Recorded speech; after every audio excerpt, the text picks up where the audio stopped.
Magandang araw po sa inyo, Sir Blair. Bago ko po ibahagi ang aking kwento, ay gusto ko munang magpasalamat sa inyo para sa pagbabahagi mo ng mga kwento ng kababalagan dahil mahilig talaga akong makinig sa mga ganyang klase ng kwento. Ang kwentong ibabahagi ko ay matagal nang nangyari, pero hanggang ngayon ay malinaw pa rin sa aking isipan ang bawat detalye ng pangyayaring yon sa aking buhay. Bilang lumaki ako sa isang liblib na baryo, ay pangarap ko na noon pa na makarating sa syudad. Kaya naman, nang magkaroon ako ng pagkakataon na matupad ang pangarap kong yon, ay agad ko yung sinunggaban. Pero wala akong kaalam-alam na ang pagpunta ko sa ibang lugar ang magdadala sa akin sa isang karanasan na hinding-hindi ko makakalimutan. Itago niyo na lamang po ako sa pangalang Efren. At ito ang aking kwento. Lumaki ako na tanging ang lolo Simeon ko lamang ang aking kasama. Sa pagkakaalam ko, nang nabuntis ang nanay ko, ay iniwanan siya ng tatay ko. Matapos kong maipanganak, ay nagkaroon ng sakit ang nanay ko at yun ang kanyang ikinasawi. Simula noon, ay si Lolo Simeon na ang tumayong magulang ko. Kilala si Lolo Simeon sa aming lugar dahil bukod sa isa siyang mahusay na albularyo, ay may karunungan din siya sa paggamit ng iba't ibang uri ng mga agimat. Ang totoo nga niyan, binatilyo pa lamang ako nang sinimulan niya akong turuan sa kanyang mga kaalaman. Nang ginulo ng isang aswang ang aming lugar noon, ay si Lolo Simeon ang namuno sa pagtugis sa naturang aswang. Gamit ang kaalaman niya sa paggamit ng agimat, ay naitaboy niya ang aswang at bumalik na ang kapayapaan sa aming lugar. Meron pa rin naman kaming mga kamag-anak sa side ni Lolo Simeon, pero nakatira sila sa ibang lugar. Minsan ay nagbabakasyon sila sa bahay namin, pero ang talagang gustong-gusto kong bumibisita sa amin ay ang pinsan ko na si Marvin.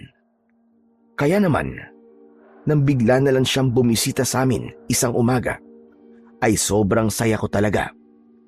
Nagsisibak ako noon ng kahoy sa harapan ng aming bahay nang dumating ang pinsan kong si Marvin. Napahinto ako noon sa aking ginagawa at masaya kong niyakap ng maigpit ang pinsan ko. "Uy, insan! Ginulat mo naman ako. Hindi ka man lang nagsabi na uuwi ka rito." Gusto ko kasi na isorpresa kay ni Lolo Simeon. Saka, ang hirap din naman na tumawag dito sa inyo. Palaging walang signal eh. Sinabi mo pa. Wali ka sa loob. Paniguradong matutuwa si Lolo kapag nakita ka. Sus, duda ako na matutuwa yun. Sasabihin na naman niya na magpapasaway lang ako rito. Huwag mo na kasing pasakitin ang ulo ni Lolo. O tara na. Ano, kumain ka na ba? Oo, kumain ako sa karinderya sa may bus station. Kaya busog pa naman ako. Aba, teka lang. Ano yan suot mong kwintas? Isa ba yan sa pamana sa'yo ni Lolo? Oo. Ibinigay niya sa akin to noong nakaraang buwan. Sabi niya, pangontra daw to sa aswang at pinag-aralan ko na kung paano gamitin to. Mamaya na tayo magkwentuhan. Magpakita ka muna kay Lolo. Naglakad kami ni Marvin papasok sa bahay.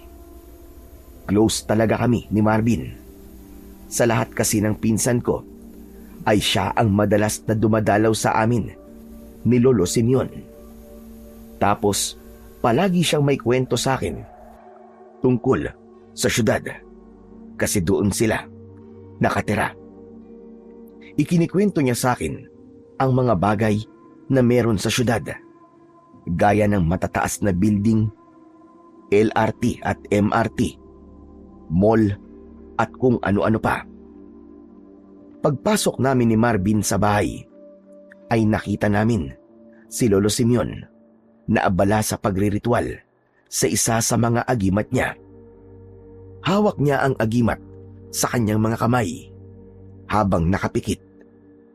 Bumubuka ang bibig niya ng mabilis, pero wala kaming naririnig na anumang salita. Hinintay naming matapos si Lolo Simeon at nang bumukas na ang mga mata niya ay nagulat siya nang nakita niya si Marvin. Napatayo siya mula sa pagkakaupo. Hello, Lola Simeon. Kumusta po? Nandito na naman po ang pinakagwapo mong apo. Ano na naman ginagawa mo rito? Siyempre, dinadalaw kayo nitong pinsang ko. Miss na miss ko na nga po kayo eh. Hindi niyo po ba ako namimiss? Kalokohan! Mag-aasik ka lang dito ng kasamaan mo. Para sa kaalaman mo, hindi ko pa rin nakakalimutan yung ginawa mo nung huling beses na nandito ka. Hanggang ngayon ay tulala pa rin si Elena dahil niligawan mo siya tapos bigla ka nakipaghiwalay nung aalis ka na. Hindi ka na naawa sa dalagang yon. Pinaglaruan mo lang siya. Lo, siya naman kasi ang nagpakita ng motibo eh. Saka, masisisi niyo ba ako kung gwapo ako? Sigurado ko, nandito ka lang sa lugar naming gwapo dahil sa syudad ka nakatira. Pero sa lugar ninyo, paniguradong pangkaraniwang ka lang. Lo, pwede bang wag niyo munang sabunin si Marvin? Kararating lang po niya tapos ganyan po kagad na salubong niyo sa kanya. Ayos lang, Efren. Sanay naman na ako kay Lolo eh. Alam kong lambing lang niya yan sa akin. O siya, sige. Pumunta ka na muna sa kwarto ko para makapagpahinga ka na. Sigurado ko na napagod ka sa haba ng biyahe mo eh. Ay nako, sinabi mo pa. Sige, magpapahinga na muna ako. Lo, kwentuhan tayo mamaya ah. Ayoko makipag-usap sa'yo. Love you, Lo. Natatawang pumasok si Marvin sa kwarto ko. Dala ang isang traveling bag. Nang isinarado niya na ang pinto, ay saka ako tumingin kay Lolo Simeon. Napailing siya, sabay palatak. Paniguradong may kalokohan na naman gagawin ng pinsa mo na yan habang nandito siya. Tapos aalis siya. Naiiwanan sa atin. Ang problema ginawa niya. Hayaan niyo na po, Lo. Hindi po ba kayo masaya na dinalaw tayo dito ni Marvin? Sa kasadami po ng apo niyo, siya lang po ang halos taon-taon na nakakaalala sa atin. Maganda sana kung maayos siya si Marvin. Pero ano pa bang magagawa ko kundi hayaan siyang nandito? Alangan naman palayasin ko yan at pabalikin sa Maynila. Sige po, Lo. Tatapusin ko muna po yung pagsisibak ko ng kahoy sa labas.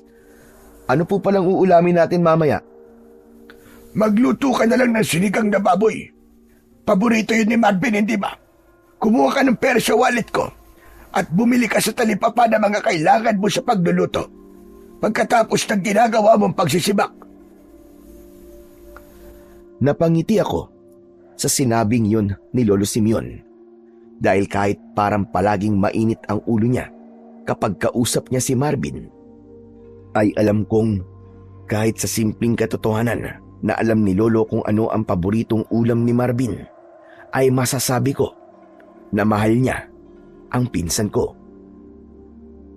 Napakasaya ko sa pagbisita ni Marvin sa amin ni Lolo Simeon.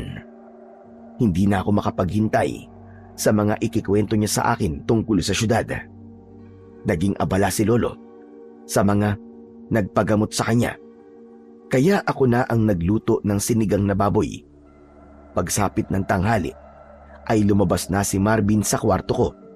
Nag-inat siya at dumiretso siya sa kusina at nakita niya na naghahain na ako ng kakainin namin. Tama-tama ang gising mo, Insan. kakain na tayo. Ayos ah. Sinigang na baboy. Alam mo talaga kung anong paborito ko, Insan ah. Si Lolo nagpaluto niyan sa akin. Sabi niya, sinigang na baboy ang lutuin ko. Kasi alam niya na paborito mo nga yan. Sabi ko na nga be, love mo ako, Lolo eh. Thank you, Lolo Simeon. Manahimik ka. Hindi ko yan pinaluto para sa'yo. Kahapon ko pa kasi gustong kumain ng sinigang na baboy. Nasa isip ko na kahapon pa yan na gusto kong ulamin yan. Malay ko bang darating ka ngayon? Parang hindi naman ganyan na sinabi mo sa akin kanina, Lo eh. Manahimik ka dyan, Efren ah. Tapusin mo na yung ginagawa mo para makakain na tayo. At kanina pa akong nagugutom. Tinapos ko na ang paghahain at saka ako naupo. Nagdasal muna kami para magpasalamat sa Panginoong Diyos sa pagkain na nasa aming harapan. Matapos yun, ay nagsimula na kaming kumain. Kailan ka pala aalis dito, Marvin? Lolo naman, kakarating lang po ni Marvin tapos yan na po kaagad ang tanong nyo kung kailan aalis. Kaya nga naman, Lo. Parang ayaw mo nandito ako ah. Tuwing nandito ka kasi, ay palagi kang may ginagawa kalokohan. Promise, Lo. Magpapakabait na po ako ngayon. Ay, nako. Hindi ako naniniwala. Gawin mo na lang at huwag kang puro salita. Pero Insan, hanggang kailan ka pala dito? Siguro mga 1 linggo. Nag-shutdown kasi yung pabrika na pinagtatrabahuan ko eh. 2 linggo kaming walang pasok. Mga machine kasi ang nagkaroon ng problema eh. Ay oo nga pala, Insan. Ang daming hiring na pabrika ngayon dun ah. Baka gusto mo subukan magtrabaho sa syudad. Talaga? Tumatanggap ba sila ng high school graduate lang? Oo naman. Kahit nga hindi tapos ng high school eh, nakakapagtrabaho sa pabrika eh.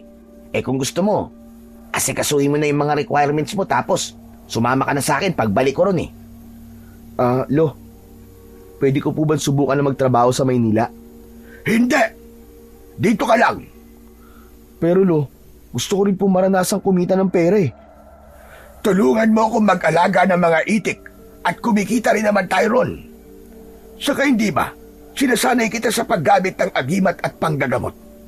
Kailangan mamana mo ang kakayahan ko dahil ikaw lang ang nakikita kong karapat-dapat na magmana nun. Aba, ayos din. Future albularyo / antigero ka pala, Insan eh. Ang astig naman. Pero, Lo, gusto ko lang pong subukan na magtrabaho sa ibang lugar. Saka bata pa lang ako, pangarap ko na po talaga makapunta sa Maynila eh. Kapag sinabi kong hindi pwede, hindi pwede. Mas mabuti na dito ka na lang sa baryo natin. Masyadong magulo sa Maynila. Huwag kang maniniwala sa mga pinagsasabi ng pinsan mong yan tungkol sa syudad. Mas payapa dito sa atin. Samantalang doon, naliwat kanan ang krimen na nangyayari. Tama naman po kayo sa sinabi nyo. Mas marami nga pong nangyayaring krimen sa syudad kumpara dito sa inyo. Pero, masaya pa rin po mabuhay dun, Lo. Maraming trabaho at hindi mo mararamdaman na napag-iiwanan ka ng mundo. Kaya, Lo, payagan nyo na po magtrabaho si Epen sa syudad. Huwag po kayo mag-alala. Ako po bahala sa kanya. Tumigil kayong dalawa sa kaibagan nyo, ha? Hindi magtatrabaho si Efren sa syudad. Dito lang siya. Dahil mas mapapakinabangan siya rito. Kaya ikaw, Marvin, tigilan mo na ang pag-iimpluwensya niya kay Efren na magtrabaho kung saan-saan lugar. Ang init naman po kagad ng ulo nyo, Lo. Pero kayo po ang bahala. Wala akong magagawa. Pero sana ay pag-isipan nyo po ang alok ko kay Insan. Malay nyo, nasa ibang lugar pala at swerte niya. Matalim na tinignan ni Lolo Simeon si Marvin. Kaya hindi na siya nagsalita. Tumahimik na rin ako kasi alam ko na kahit na anong paliwanag pa ang gawin namin ni Marvin ay hindi talaga papayag si Lolo Simeon na umalis ako sa aming baryo. Naiintindihan ko naman na kailangan kong manahin ang kakayahan niya. Kapag kasi nawala na siya, ay kailangang merong magpatuloy ng mga ginagawa niya. gaya na lamang ng panggagamot at paggamit ng agimat. Pero hindi ko rin kasi kayang isantabi ang pangarap ko na magpunta sa syudad. Kahit sana hindi ako magtrabaho roon, ay gusto ko pa rin na makapasyal sa lugar na yon. Sa mga sumunod na araw, ay madalas kong samahan si Marvin sa magagandang lugar sa aming baryo. Pero ang palagi naming pinupuntahan ay ang talon na nasa loob ng gubat. Sinabi rin sa akin ni Lolo Simeon na palagi kong bantayan si Marvin at siguraduhin ko na hindi ito gagawa ng anumang kalokohan. Isang hapon, nagtungo kami ni Marvin sa talon para maligo at lumangoy. Alam ko na sinusulit na niya ang araw na naroon siya sa aming baryo dahil sa makalawa ay aalis na siya. Nang napagod ako sa paglalangoy at pagtalon mula sa itaas ng talon, ay naupo ako sa malapad na bato. Inilublob ko ang mga paa ko sa tubig. Maya-maya pa ay lumapit si Marvin at umupo siya sa tabi ko. Malapit ka na palang umalis, Insan ah. Kaya nga eh. Grabeng bilis ng araw. Paniguradong matatagalan na naman bago ako makabalik dito. Ay teka Insan, maalala ko. Kinausap mo na ba ulit si Lolo Simeon? Hindi Insan. Ang ibig ko sabihin, yung tungkol sa sasama ka sa akin tapos magtatrabaho ka. Ah, yun ba? Wala. Hindi ko na siya kinausap tungkol dyan. Alam ko kasi na hindi naman siya papayag kahit anong paliwanag pa ang gawin ko eh. Saka Insan, naiintindihan ko naman si Lolo. Naisip ko rin na kung magtatrabaho ko sa malayong lugar, ay mawawala na si Lolo ng kasama sa bahay. Kawawa naman siya kapag nangyari yun. Alam mo naman, matanda na siya, di ba? Mahirap mag-isa sa bahay kapag nasa ganong edad na. Sa bagay, tama yung sinabi mo. Pero hindi ba? Pangarap mo makarating sa syudad? Oo. Alam mo naman yun eh. Bata pa lang tayo eh, gustong gusto ko na talaga makarating sa lugar na maraming building at malalaking gusali. Gusto kong makasakay dun sa sinasabi mong LRT at makapasok sa mall. Pero siguro, mukhang hanggang pangarap na lang yun. Ang bilis mo namang sukuan ng pangarap mo. Huwag kang ganyan, Insan. Pero alam mo, may naisip akong ideya. Ano na namang naiisip mo? Baka kalokohan na naman yan ha? Hindi.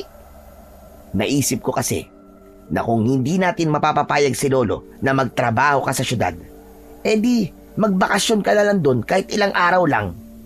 Tapos bumalik ka ulit dito. At least, nakarating ka sa lugar na gusto mong puntahan, di ba? Ang tanong kung papayag ba si Lolo Simeon. Ayoko nang magsabi sa kanya kasi nalulungkot lang ako kapag hindi siya pumapayag na umalis ako rito eh. Napakadali ng solusyon sa problema mo eh. Eh di tumakas ka. Aalis tayo habang tulog pa si Lolo Simeon.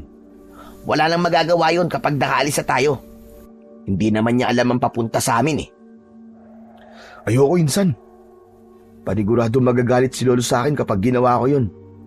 Alam mo, kapag masyado kang matatakutin, wala ka mararating sa buhay, maniwala ka. May nabasa nga ako sa isang libro dati na ang sabi, ang takot natin ang pumipigil sa atin para makamit natin ang ating pangarap. Kaya kung pangarap mo talagang makarating sa syudad, Insan, alisin mo yung takot mo kay Lolo Simeon. Sa kailang araw ka lang naman dun eh.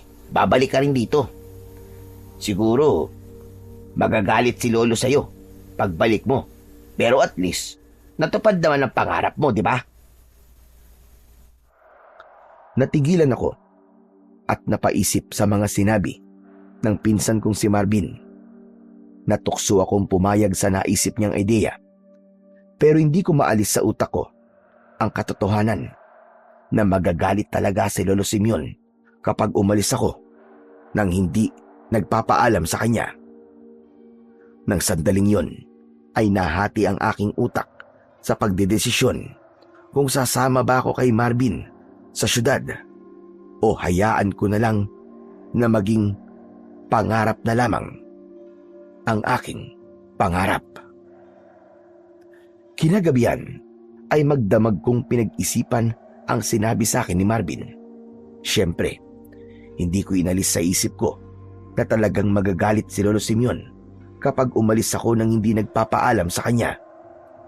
Ngunit naisip ko rin na baka yun na ang una at huli kong pagkakataon na makapunta sa syudad. Baka hindi na ako magkaroon ng ganong pagkakataon kapag pinalagpas ko pa yon. Bago ko natulog ay isang desisyon na ang nabuo sa aking isipan. Nang magising ako kinaumagahan ay hindi nawala sa utak ko ang desisyon na yon. Habang nag-aalmusal kami ay biglang dumating ang kapitan ng aming baryo. Kinausap niya si Lolo Simeon sa labas at napansin ko na seryoso ang kanilang mga muka. Sinamantala ni Marvin na nasa labas si Lolo para kausapin niya ako. Ano, Insan? Pinag-isipan mo namang mabuti yung sinabi ko sa'yo kahapon? Oo, Insan. Nakapagdesisyon na ako. Sasama na ako sa syudad. Pero siguro 3 araw lang ako ron, ha? Ayos. Pero magpapaalam ka pa rin ba kay Lolo? Hindi, kasi paniguradong di siya papayag Tatakas na lang ako. Bahala na kung magalit siya sa akin. Tama ka rin naman na kailangan kong tuparin ang pangarap ko na makapunta sa lugar kung saan ka nakatira. Huwag ka mag-alala, Insan. Kasi sagot ko na ang pamasahe mo pagpunta ron at pabalik dito. Saka wala kang iintindihin doon kasi libre ang pagkain. Kami ni Tatay ang bahala sa'yo. Nang pumasok si Lolo Simeon, ay itinigil namin ni Marvin ang pag-uusap. Napansin ko na tila may mabigat na problema si Lolo Simeon nang bumalik siya sa pagkakaupo. Lo, bakit parang pasan niyo po ang lahat ng problema sa mundo? Ano po ba sinabi sa inyo ni Kapitan? May kailangan kasi akong gamutin sa kabilang baryo na isang pamilya. Humingi ng tulong kay Kapitan para ako ay kausapin. May hinala kasi sila na binabarang ang pamilyang yon. Grabe. Nakakaawa naman pala sila kung ganun. Kaya pagkatapos natin kumain, ay pupuntahan ko na ang pamilyang yon. Kung totoong binabarang sila, ay kailangan ko sila kagad magamot at mabigyan ng pangontra. Dahil baka kung ano pa ang mangyari sa kanila. Tama po kayo, Lo. Baka po malaki ang galit sa kanila ng kung sino man bumabarang sa kanila. Kasi buong pamilya ang dinali. Matatagalan siguro ako ron, Apo. Baka mga pahapon na ako makabalik. Kaya kayo na muna ni Marvin ang bahala rito. Huwag niyo na akong hintayin sa pananghalian at kumain na kayo kapag nagugutom kayo. Nagkatinginan kami ni Marvin. Kahit wala siyang sinabi, ay alam ko ang tumatakbo sa utak niya ng oras na yon. At sigurado ko na iisa ang naiisip naming dalawa. Matapos naming mag-almusal, ay naghanda na si Lolo Simeon sa kanyang pag-alis. Dinala niya ang mga gamit niya sa panggagamot at nagdala rin siya ng ilang piraso ng agimat. Nang nagpaalam na siya, ay tumayo kami ni Marvin sa may pintuan at inihatid namin ng tanaw si Lolo Simeon. Grabe. Hanggang ngayon pala, si Lolo Simeon pa rin ang inaasahan dito pagdating sa panggagamot, no? Sinabi mo pa, Insan. Kaya nga gusto niya na manahin ko kakayahan niya. Pero gusto bang gawin ang ginagawa ni Lolo? Oo naman. Parang ang sarap kasi sa pakiramdam na nagpapasalamat ang mga tao sa'yo dahil nakakatulong ka sa kanila. Sa sino pa ba ang pagmamanahan ni Lolo ng kakayahan niya kundi ako lang? Sa mga apo niya, ako lang naman ang interesado sa ginagawa ni Lolo Tama ka, Insan. Ayoko maging albularyo gaya ni Lolo Simeon. Baka hindi na ako makapunta sa mga bar kasi Kahit gabi may nagpapagamot sa akin. Pero mamaya na tayo mag-usap. Alam ko na alam mo kung anong tumatakbo sa utak ko ngayon. Ngayon na tayo aalis, Insan. Tama ka. Samantalahin natin habang wala pa si Lolo. Sige na, maligo ka na. Tapos, mag-empake ka na ng mga damit mo. Bilisan mo. Agad akong kumilos para maghanda sa pag-alis. Inuna ko ang pagligo at saka ako nag-empake ng mga damit na dadalhin ko. Hindi ko na dinamihan dahil 3 araw lang naman akong mawawala sa bahay. Habang nag-e-empake ako, ay bigla akong natigilan. Nagkaroon ako ng pagdadalawang isip kung itutuloy ko nga ba ang pagsama ko kay Marvin papunta sa syudad. Napapitlag ako nang pumasok si Marvin sa kwarto. Basa ang buhok niya dahil kakatapos lamang niya na maligo. Oh, bakit nakatulala ka pa dyan? Hindi ba sabi ko sa'yo, bilisan mo na? Insan, ano kasi, parang nakukonsensya ako eh. Ngayon ko lang kasi ito gagawin. Yung aalis ako nang hindi nagpapaalam kay Lolo. Eh ngayon ka lang naman talaga aalis ang baryong to, di ba? Kaya unang beses mo talaga itong gagawin. Kung nagdadalawang isip ka, pwede ka namang wag na sumama. Mahirap yang hindi ka sigurado, Insan. Ay naku, paano ba? Sige na nga, sasama na ako sa'yo. Mag-iiwan na lang ako ng sulat kay Lolo para alam niya kung nasan ako. Yan, magandang ideya yan. Pero bilisan mo na para hindi tayo abuti ng gabi sa daan. Tinapos ko na ang aking pag-eempake. Matapos yun, ay nagsulat ako sa papel ng isang sulat para kay Lolo Simeon. Inilagay ko roon na sumama ako kay Marvin sa pagpunta sa syudad. At tumingi rin ako ng tawad sa kanya. Sinabi ko na gusto ko talagang makarating sa syudad at 3 araw lang naman akong mawawala. Itiniklop ko ang papel at ipinatong ko yun sa lamesa sa kusina. Pinatungan ko ng kutsara ang sulat para hindi yun liparin. Hindi nagtagal ay magkasama na kaming umalis ni Marvin. Magkahalong kaba at saya ang nararamdaman ko habang naglalakad kami papalayo. Nang nakasakay na kami ng tricycle, ay doon ko na tinanggap ng tuluyan na kailangan kong harapin ang galit ni Lolo Simeon pagbalik ko sa baryo namin. Nang nakarating kami sa bus station, ay sumakay kami ng bus papunta sa Maynila.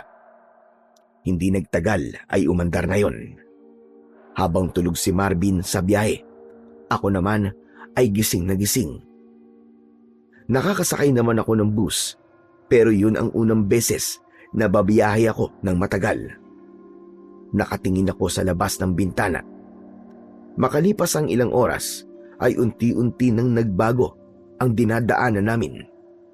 Mula sa mga maliliit na bahay, ay nakakita na ako ng matataas na building sa hindi kalayuan. Bawat billboard na nadadaanan namin ay tinitignan ko at manghang-mangha ako. Insan, tignan mo, ang daming malalaking TV. Ano ka ba? Hindi TV mga yan. Billboard ang tawag dyan. Ah, ganun ba? Kala ko kasi TV. Ngayon lang kasi ako nakakita ng mga ganun eh. Pero, totoo nga pala yung kinikwento mo sa akin, no? Ang daming matataas na building dito. Nasa Maynila na ba tayo, Insan? Oo, pero sa Quezon City kami nakatira. Malapit-lapit na rin tayo. Mabuti na lang at umalis kagad tayo kasi kung tumagal pa tayo, ay aabuti na tayo ng sobrang gabi. Nagpatuloy ako sa mga bagay na noon ko lang nakita. Doon ko napagtanto na napakalayo pala talaga ng baryo namin sa syudad. Nang bumaba na kami sa bus, ay sumakay naman kami ng jeep. Pagbaba namin, ay sa LRT naman kami sumakay. Tinuruan ako ni Marvin kung paano gumamit ng card na kailangan kong ipasok sa isang bagay para makapasok ako sa hintayan ng tren. Nang nakasakay na kami sa LRT, ay hindi pa rin ako makapaniwala na nangyayari yun. Ang buong akala ko kasi ay habang buhay na akong nasa aming baryo at hindi na ako makakapunta sa ibang lugar. Papalubog na ang araw at naglalakad na kami ni Marvin papunta sa bahay nila. Napansin ko ang napakalaking tambak ng basura sa paligid. Pumapasok sa ilong ko ang mabahong amoy ng basura. Insan, saan ba tayo papunta? Eh di sa bahay namin. Akala ko ban sabi mo sa kondo kayo nakatira ni Tito Victor? Bakit nasa gitna ng bundok ng basura tayo naglalakad? Hindi ba sabi mo ang kondo ay isang mataas na building? Wala naman ako nakikitang building dito Masyado ka ba inipid? Maghintay ka lang. Makakarating din tayo sa kondo namin. Payatas ang tawag sa lugar na to. Dito itinatambak ang mga basura na nanggagaling sa iba't ibang lugar. Ganun ba? Nung ginagawa ng mga tao ron sa tambak ng basura, bakit parang nag-aalukay sila? Pangangalakal ang tawag sa ginagawa nila. Naghanap sila ng mga plastic, bakal, at bote. O kung ano pang bagay na pwede nilang ibenta sa junk shop. Yan ang kabuhayan nila. Totoo pala yung sinasabi ng iba na may pera sa basura. Makalipas ang ilang minutong paglalakad, ay huminto si Marvin sa harapan ng isang bahay na barong-barong. Ang dingding nun ay pinagtagpi-tagping yero, plywood at sako. Binuksan niya ang pinto. Madilim sa loob, kaya binuhay ni Marvin ang ilaw. Tumambad sa amin ang isang lalaki na nakahiga sa papag. Tulog siya habang nakanganga. May 2 bote ng alak sa tabi ng papag. Sa itsura ng lalaki ay alam kong lasing na lasing siya. Ay nako, si tatay talaga oo. Naglasing na naman. Hanggang ngayon pala ay hindi pa rin humihinto sa pag-iinom ng alak si Tito Victor. Sinabi mo pa. Pinipigilan ko na nga yan dati pero ayaw pa rin magpapigil.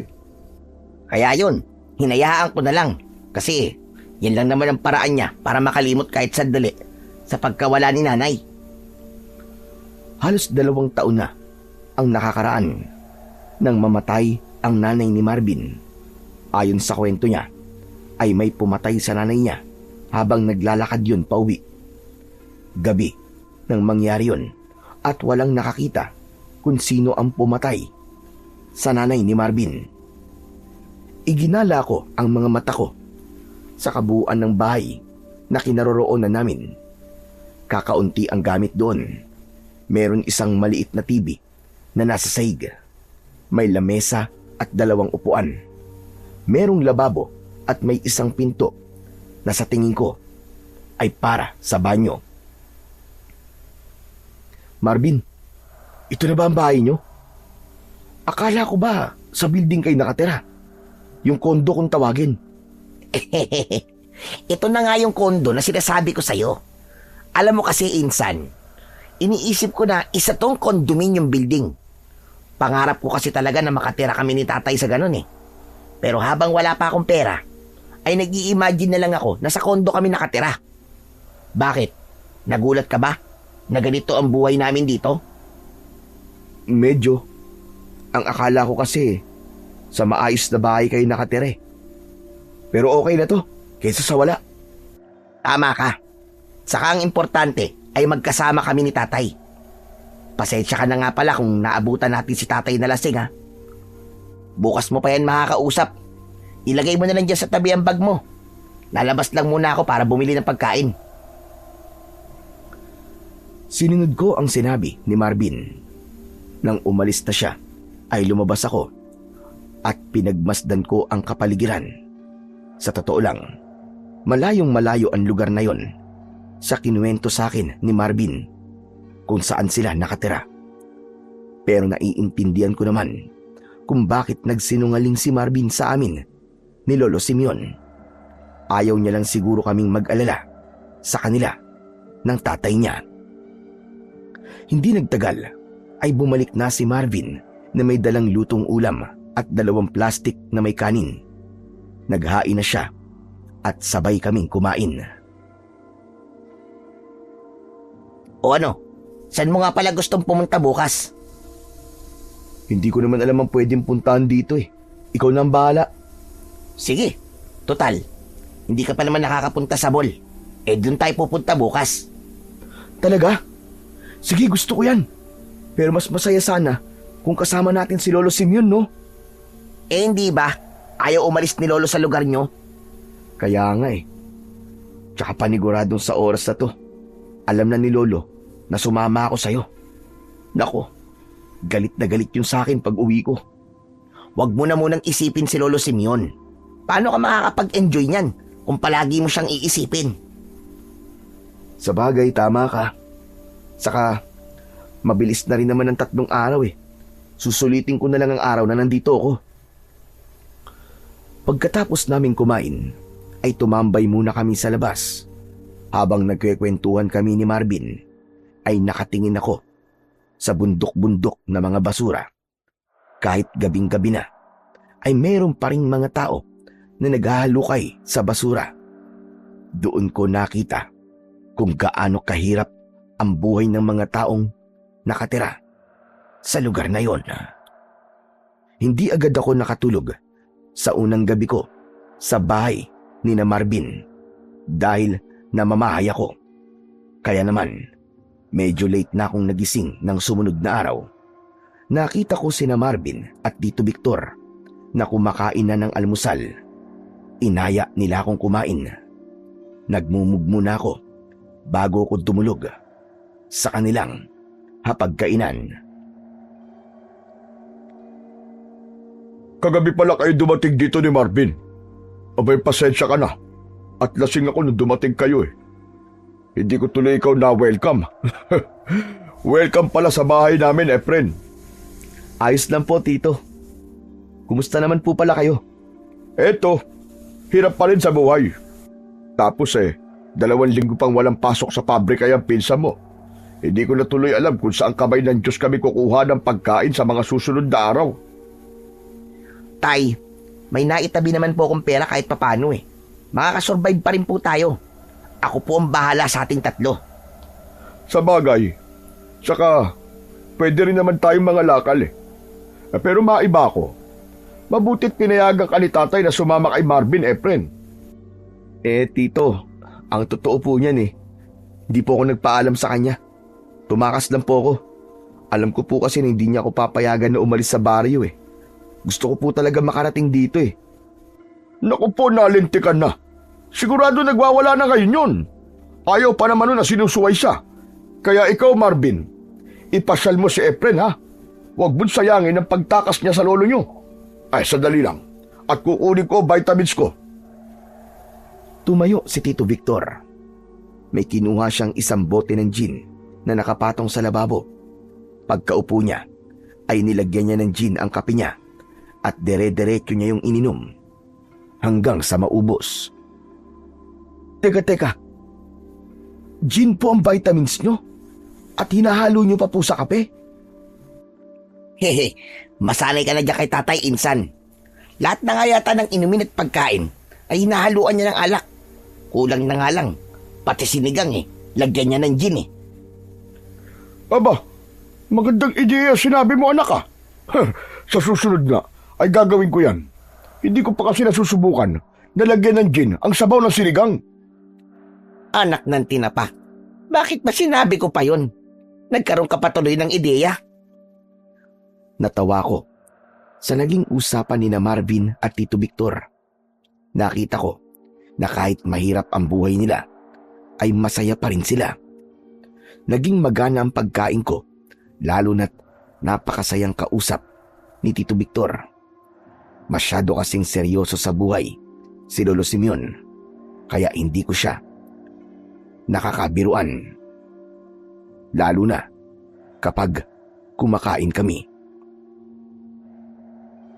Pagkatapos namin kumain, ay naligo na kami ni Marvin sa isang poso na medyo malayo sa bahay nila. Maraming mga taong nag-iigib doon, kaya kapag nauubos na ang tubig sa aming timba, ay kailangan ulit naming pumila. Malayong malayo yun sa buhay namin sa baryo. Doon kasi ay meron kaming sariling balon na pinagkukunan namin ng tubig na panligo at kami lang ni Lolo ang gumagamit ng balon na yon. Matapos maligo ay umuwi na kami para magbihis. Pinahiram ako ni Marvin ng maayos na damit at sapatos. Pagdating namin sa mall ay labis akong namanga. Noon lang kasi ako nakakita at nakasakay sa escalator at elevator. Para akong isang bata na ipinasyal sa isang napakalaking palaruan. At dahil sa wala akong pera, ay nagtingin-tingin na lang kami sa mga nakadisplay na paninda sa iba't ibang tindahan na naroon. Pagsapit ng tanghali, ay kumain kami ni Marvin sa isang kilalang fast food restaurant. Nag-take out kami ng fried chicken at spaghetti para kay Tito Victor. Kung saan-saan pa ako dinala ni Marvin nang umalis kami sa mall. May pinuntahan kami na isang napakalaking parke at doon kami naglakad-lakad habang nagkikwentuhan. Palubog na ang araw nang magdesisyon kami na umuwi na. Inabot na kami ng dilim habang naglalakad kami sa gitna ng mga bundok ng basura. Ano? Kumusta? Natuwa ka ba sa mga pinuntahan natin kanina, ha, Insan? Sobra-sobra, Insan. Walang mga ganun sa baryo namin eh. Ang dami rin palang magagandang lugar dito, no? Hayaan mo. Bago ka umalis, ay pupunta tayo sa isang amusement park. Ano naman yung amusement park? Parang peryahan, pero mas malaki at maraming rides. Basta, mag-e-enjoy ka ron panigurado. Mukhang maganda nga ron ah. Ang dami ko na maikikwento kay Lolo na mga napuntahan ko rito. Napahinto ako sa paglalakad nang maramdaman ko ang bahagyang pag-init ng aking agimat. Tumaas ang balahibo ko sa aking mga braso at sinundan yon ng mabilis na pagtibok ng aking puso. Kinakabahan akong luminga sa paligid. Hinawakan ko ang agimat at mas naramdaman ko ang init nun. Nang mapansin ni Marvin na mag-isa lang siyang naglalakad, ay lumingon siya sa akin at napakunot noo siya. Oh, bakit bigla kang tumigil sa paglalakad, Insan? May problema ba? Insan, bigla kasing uminit tong agimat ko eh. Ang sabi kasi sa akin ni Lolo, kapag bigla na lang itong uminit, ay may aswang sa malapit. Insan, meron bang aswang dito sa inyo? Aswang? Nagpapatawa ka ba? Paano naman magkakaroon ng aswang dito, Insan? Ipapaalala ko lang ha, na nasa syudad tayo at wala tayo sa baryo nyo. Walang aswang dito, Insan. Halika na nga, umuwi na tayo para maibigay na natin itong pasalubong natin kay tatay. Oo nga, baka nagkamali lang ang agimat ko. Pilit kong inalis ang kaba sa dibdib ko at nagpatuloy na ako sa paglalakad. Pero hindi ko maiwasan na lumingalinga sa paligid dahil pakiramdam ko ay may mga matang nakasunod ng tingin sa amin ni Marvin. Nang nakarating na kami ni Marvin sa bahay nila, ay tulog naman si Tito Victor. Lasing na naman siya at may suka pang nagkalat sa sahig. Nilinis muna ni Marvin ang suka at sa kanya pinunasan ng basang bimpo ang tatay niya. Habang pinanonood ko si Marvin, ay napansin ko ang lungkot sa mga mata niya. Sa totoo lang, Insan, naawa na ako rito kay tatay. Ilang taon nang patay si nanay pero hanggang ngayon ay hindi pa rin niya matanggap na hindi na namin kasama si nanay. Masakit talaga mawalan ng mahal sa buhay, lalo na matagal na nakasama ni Tito Victor si Tita Sonia. Pero hanggang ngayon ba, ay hindi pa rin nahuhuli yung gumawa nung kay tita? Sa kasamaang palad, hindi pa rin, Insan eh. Saka hindi na ako umaasa na babibigyan pa ng hustisya yung pagkamatay ni nanay. Kapag kasi wala kang pera, hindi uusad ang hustisya para sa'yo. Talagang para lang sa mayayaman ng ustisya, insan. Wala ba kayong suspect sa kung sino ang pwedeng gumawa nun? Wala, insan. Napakabait ng nanay ko. Wala yung kaaway dito. Lahat ng tao rito ay kasundo niya. Imposible kasing pagdanakaw mong motibo kasi nang natagpuan ng bangkay ni nanay ay naroon pa rin ang pitaka niya at walang bawas yung perang naroon. Kaya nga lahat kami rito ay nagtataka kung sinong gagawa nung kay nanay. Biruin mo, insan. Yung paraan ng pagpatay sa nanay ko ay hindi talaga makatao. Halos hindi na namin siya makilala. Wakwak ang tiyan niya at nakalabasan lahat ng lamang loob niya. Huminto sa pagsasalita si Marvin. Tila may kung anong bumara sa kanyang lalamunan. Namuo ang luha sa gilid ng kanyang mga mata at agad niyang pinunasan gamit ang kanyang kamay. Tama na, insan. Pasensya ka na kung bakit naitanong ko pan tungkol kay tita. Ayos lang. Sa tingin ko, maganda rin na naikwento ko yun para masanay ako. Pero sana talaga, maparusahan pa rin ang gumawa nung kay nanay. Alam ko kasi, na habang malaya pa rin ang walang yang yon, ay hindi matatahimik ang kaluluwa ni nanay.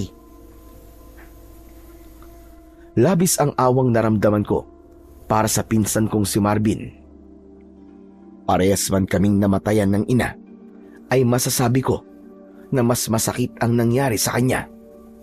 Nakasama niya kasi ng matagal ang nanay niya at namatay yun sa isang karumal-dumal na paraan.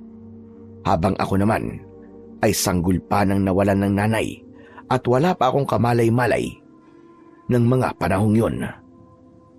Kinabukasan ng umaga ay nagising ako dahil sa malakas na pagyugyug ni Marvin sa braso ko. Papungas-pungas ko pang ibinukas ang aking mga mata. Bakit yun, insan? Bumangon ka na dyan, insan. May namimigay ng libreng almusal sa labas. Ha? Sino? Basta huwag ka na magtanong at baka maubusan na tayo ng pagkain. Kahit wala pa ako sa wisyo, dahil kakagising ko pa lang, ay tumayo na ako at sumama ako kay Marvin sa labas ng bahay. Nakita ko sa hindi kalayuan ang isang pila ng mga tao at sa unahan ay may isang mahabang lamesa. Pumila na kami ni Marvin para makakuha kami ng libreng almusal. Isang magandang babae ang nakita ko sa unahan na siyang nangunguna sa pamimigay ng pagkain. Maaliwalas ang mukha niya at palagi siyang nakangiti. Sino yung babaeng namimigay ng pagkain, insan? Siya si Madam Elvira. Madalas talaga siyang mamigay ng pagkain dito sa Payatas. Minsan nga namimigay din siya ng grocery at mga damit. Napakayaman kasi niya. Kaya niya yung ginagawa. Siguro, hindi niya na alam kung anong gagawin niya sa pera niya sa sobrang dami. Kaya itinutulong na lang niya sa mga mahihirap.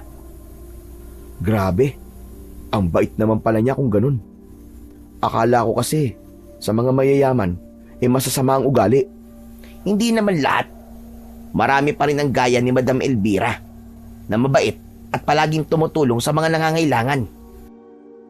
Alam mo, insan, naiisip mo lang na lahat na mayayamang tao ay masama ang ugali kasi baka ganong karakter ang palagi mo nakikita sa mga palabas sa telebisyon. Kaya nga tama ka dyan sa sinabi mo. Madalas kasi nakapagmayaman sa palabas ay kontrabida. Pero nasan nga pala si Tito Victor? Bakit hindi pa natin siya sinama rito para nakalibre na rin siya ng almusal? Okay na. Nauna na si tatay sa ating kanina. Siya nga ang gumising sa akin para sabihin na may palibreng almusal si Madam Elvira. Hindi yung nagpapauli sa mga ganito, no? Palagi yung nauuna. Mabilis na umusad ang pila dahil mabilis ang kilos ni Madam Elvira at ng iba pang katulong niya sa pamamahagi ng pagkain sa mga tao. Nang kami na ni Marvin ang nasa unahan, ay si Madam Elvira ang mismong nag-abot sa akin ng pagkain. Sa isang pinggan ay merong pansit, 3 piraso ng pandesal at 1 pritong itlog. Nang napatingin ako sa mga mata niya, ay biglang nag-init ang aking agimat. Luminga ako sa paligid dahil alam ko na kapag ganun ang nangyayari sa agimat na yon, ay merong aswang sa paligid. Sandali lang. Hindi mo ba kukunin itong pagkain mo? Sorry po. Maraming salamat po pala sa libreng almusal. Walang anuman. May kape kami rito. Kung gusto mo pumunta ka roon sa kabilang lamesa para makahingi ka. Bago ka ba rito? Ngayon lang kasi kita nakita Opo. Nagbabakasyon lang po ako sa pinsan ko. Sabi ko na nga ba, hindi kasi pamilyar ang mukha mo sa akin Matamis akong ngumiti kay Madam Elvira. At saka ako umalis, nadala ang pagkain na ibinigay niya. Umuwi na ako sa bahay at naabutan ko ron si Marvin na kumakain na. Umupo na rin ako at sinabayan siya sa pag-aalmusal. Mas masarap talaga ang pagkain kapag libre. Kaya nga walang ganito sa baryo namin. Pero sa bagay, lahat kasi kami ron ay mahirap. Kaya walang tutulong sa amin sa ganitong paraan. Anong walang tumutulong ang sinasabi mo? Nakalimutan mo na yata si Lolo Simeon Hindi man siya nagbibigay ng libreng pagkain, pero tumutulong naman siya sa mga tao sa pamamagitan ng panggagamot niya. Ay oo nga pala no. Saka hindi nagpapabayad yun si Lolo. Kung ano o magkano lang ang ibigay sa kanya, tinatanggap niya. Pero alam mo, kung ako kay Lolo Simeon, maniningil ako ng malaki. Kung ginagawa niya yon, malamang mayaman na kayo ngayon. Meron na siguro kayong malaki at konkretong bahay. Nako, malabong gawin niya ni Lolo. Naniniwala kasi siya na nagkaroon siya ng ganong kakayahan para tumulong dahil bigay yon ng Panginoong Diyos sa kanya. Sabi pa nga niya, baka kapag sinamantala niya ang mga tao, ay baka mawala sa kanya ang kapangyarihang manggamot. Yun naman na opinion ko lang, pinsan. Di, kapag ikaw na ang pumalit kay Lolo, hindi ka rin maniningil ng malaki. Nang dahil sa usapan namin ni Marvin, ay bigla kong naalala si Lolo Simeon. Naisip ko na galit na siya sa akin at baka minuminuto niya na akong minumura. Oh, bakit bigla ka namang tumahimik dyan? Naalala ko kasi bigla si Lolo Simeon Galit na sa akin yung panigurado. Hindi ba? Alam mo naman na yan bago pa tayo umalis ng baryo nyo. Saka ano ka ba? Huwag ka mag-alala. Huling araw mo na rito bukas tapos uuwi ka na sa inyo. Ay, oo nga pala. Bukas tayo pupunta sa amusement park Maiba ako, Insan. Alam mo ba kanina, habang nakapila tayo ron, uminit na naman tong agimat ko. Ibig sabihin, may aswang sa malapit, ganun ba? Tama ka. Pero nagtataka ako kasi wala naman akong nakikitang aswang o kahina-hinalang tao sa paligid sa labas. Baka naman kasi nagmamalfunction na yung agimat mo. Malfunction talaga? Ano to, makina? Pero baka nga naglolo ko na tong agimat ko Matagal ko na rin kasi itong hindi nadadasalan Kasi alam ko na hindi ko pa naman ito kakailanganing gamitin. Sa kainsan, wala naman talagang aswang dito Maniniwala pa sana ako sa'yo na tama ang binibigay niyang senyales kung nandun tayo sa baryo nyo. Hindi ba? Minsan na may umataking aswang doon. Kaya nga mamaya dadasalan ko to para hindi na ito mali-mali ng pagbibigay sa akin ng babala. Ipinagkibit balikat ko na lang ang bagay na yon. Inisip ko na baka nga dahil sa hindi ko na nadadasalan ang aking agimat ay nagkakamali na yon. Pagsapit ng gabi ay pinagbihis ako ni Marvin ng maayos. Tinanong ko siya kung saan kami pupunta. Pero ang sabi niya ay secret at malalaman ko na lang kapag nakapunta na kami sa lugar na pupuntahan namin. Nangako siya sa akin na mag-e-enjoy ako sa lugar na yon. Laking gulat ko nang dalhin ako ni Marvin sa isang bar kung saan may mga babaeng nagsasayaw sa maliit na entablado. Ang suot nila ay pangloob lang. Gumigiling sila na parang inaakit nila ang lahat ng mga lalaking naroroon. Umorder ng beer at sisig si Marvin para sa aming dalawa. Insan, bakit mo naman ako dinala rito? Magkakasala ako niyan sa'yo Bakit ka naman magkakasala? Wala ka namang syota. Kahit na pa eh. Ang sabi kasi sa akin ni Lolo ay hindi ako pwedeng makakita ng mga babae na nakaubad, maliban na lamang sa mapapangasawa ko. Grabe. Masyado naman makaluma yung pag-iisip ni Lolo Simeon. Alam mo, Insan, walang masama na pumunta ka sa ganitong lugar. Siya hindi naman nakaubad yung mga babae rito eh. Tignan mo nga oh, at may suot pa rin sila kahit papano. Kahit na, Insan, hindi ba sila nilalamig sa mga suot nila? Baka magkaroon sila ng pulmonya niyan. Ewan ko sa'yo, Insan. Dapat talaga na isama kita ng mas madalas dito eh, para masanay ka sa mga ganitong bagay eh. Ang mabuti pa, simulan na natin ang pag-inom. Insan, di naman ako umiinom eh. Mapapagalitan ako ni Lolo. Wala naman dito si Lolo Simeon eh. Tsaka, hindi niya naman ito malalaman. Ano ka ba? Binuksan ni Marvin ang 2 bote ng beer at inabot niya sa akin ng isa. May pagdadalawang isip ko yung tinanggap. Sa una, ay ayoko talagang uminom. Pero masyadong naging mapilit si Marvin. Kaya wala akong nagawa, kundi antikman ang beer. Ang pangit naman ng lasa nito. Ang pait. Parang ihi ng tikbalang.